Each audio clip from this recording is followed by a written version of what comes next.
मुनाले जाँदिन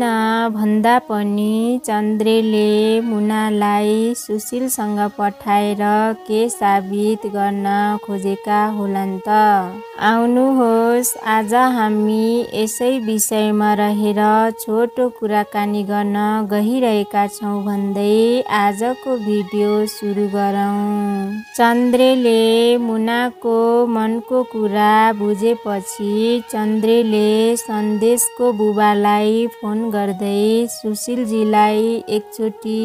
डिलमा भेट्न पठाइदिनुस् न भनेपछि सुशील चन्द्रेलाई भेट्न जान्छन् भने यता सुशीलको बुबाले मुनाको बुबालाई मैले त छोरालाई यो लफाडामा नपराऊ भनेको थिएँ तर छोरा घरमा जानै मान्दैन, म चाहिँ अब घरमा जान्छु, अरूको भइसकेको बुहारीको के आश गर्नु, बुहारी त आफ्नो रहेन, मैले त यो कुरा सुन्ने बित्तिकै घरमा जाउँ छोरा भनेको थिएँ तर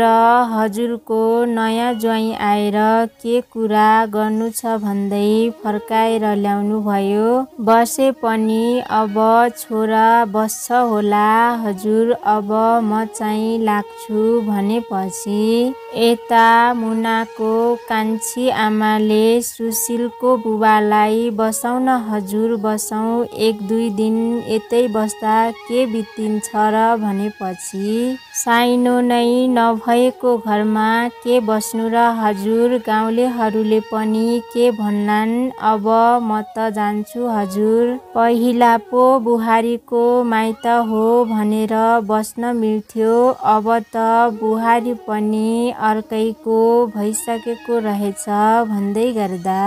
यता सुशील चन्द्रे भएको ठाउँमा गएपछि भन्नुस् न चन्द्रेजी के भन्न बोलाउनु भएको भन्दै त्यहाँ सुशीलले चन्द्रेलाई प्रश्न गरेपछि हजुरले अहिले पनि मुनालाई त्यत्तिकै माया गर्नु हुँदो रहेछ,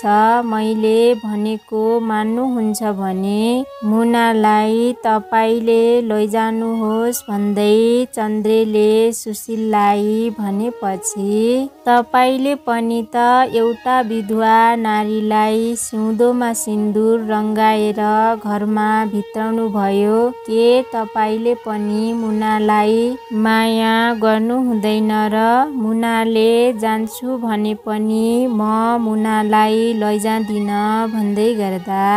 यता मुनाले सुशील र चन्द्रेको सबै कुरा सुनेर बसिरहेकी हुन्छिन्। त्यत्तिकैमा त्यहाँ चन्द्रेले सुशीलको मनको कुरा बुझेर मुनालाई लैजानु भनेका हुन्छन्।